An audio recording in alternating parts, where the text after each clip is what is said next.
হাঁসের মাংস প্রোটিনের বেশ ভালো উৎস। চামড়া সহ হাঁসের মাংসে থাকে অধিক মাত্রায় ফ্যাট এবং কোলেস্টেরল। হাঁসের মাংসের মধ্যে ফ্যাটি অ্যাসিডও থাকে যথেষ্ট পরিমাণে, তাই হাঁসের মাংস নিয়মিত খেলে স্বাভাবিকভাবেই দ্রুত ওজন বাড়ে। আন্ডারওয়েটে থাকলে কিছুদিন হাঁসের মাংস খেতে পারেন।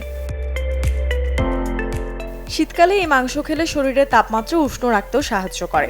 এতে niacin, phosphorus, riboflavin, iron, zinc, vitamin B6 এবং থায়ামিন আছে। এছাড়া অল্প পরিমাণে আছে ভিটামিন B12 এবং ম্যাগনেসিয়াম।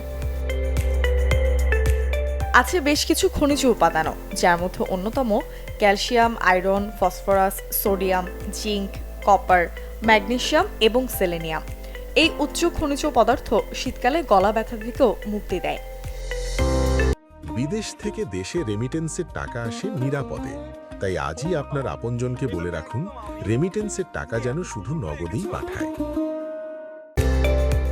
হাঁসের মাংস রান্নার সময় অতিরিক্ত তেল এবং মশলা ব্যবহার না করাই ভালো। ঝোল বা হালকা ঝাল দিয়ে রান্না করলে তা তুলনামূলক সহজে হজম হয়। খুব ঝাল বা অতিরিক্ত চর্বিযুক্ত রান্না পেটের সমস্যা বাড়াতে পারে। স্লো কুক বা রোস্ট করে খেতে পারলে এর থেকে সর্বোচ্চ পুষ্টি মিলে, সাথে অ্যাসিডিটিও কমে।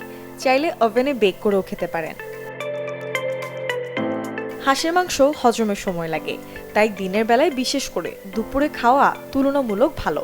এতে শরীরের পাচনতন্ত্র খাবার হজমের জন্য পর্যাপ্ত সময় পায়। যাদের উচ্চ রক্তচাপের সমস্যা আছে তাদের ক্ষেত্রে হাঁসের মাংস না খাওয়াই ভালো, আর যদিও বা খান তাহলে অল্প পরিমাণে। Desk report, channel 24।